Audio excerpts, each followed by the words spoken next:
C'est l'une des informations principales de l'allocution d'Emmanuel Macron hier soir. À partir du 15 décembre, les plus de 65 ans devront faire leur dose de rappel pour pouvoir conserver leur passe sanitaire. Aujourd'hui, ils sont 7 millions de personnes éligibles et seulement 3,4 millions d'entre eux ont effectivement reçu cette dose de rappel. Est-ce que le coup de pression d'Emmanuel Macron a eu un effet? C'est le reportage de la rédaction. Il est signé ce matin Alfred Orange. Message reçu 5 sur 5 par Françoise depuis son salon. À 69 ans, il ne manquait plus que le discours présidentiel pour conforter son choix. Et il a fini de me convaincre, il m'en manquait pas beaucoup pour être à 100% pour cette troisième dose. J'y suis maintenant à 100%. Le programme de ces prochains jours est d'ailleurs déjà écrit. Dès que possible, je me rends dans un centre de vaccination.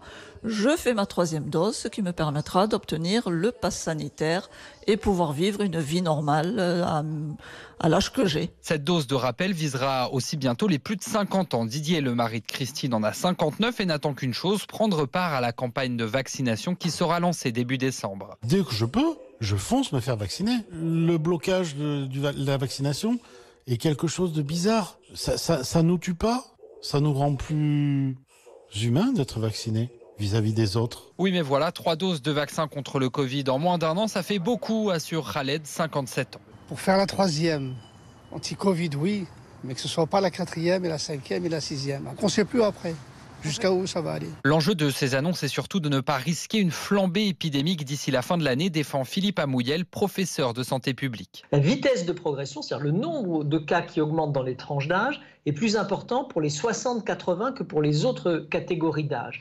Et d'autre part, on voit arriver les épisodes d'épidémie de grippe, puisqu'il y a quand même eu un relâchement d'un certain nombre de mesures barrières. Donc il faut absolument qu'on évite une saturation des hôpitaux à Noël. Actuellement, 6 850 malades atteints du Covid sont toujours hospitalisés en France.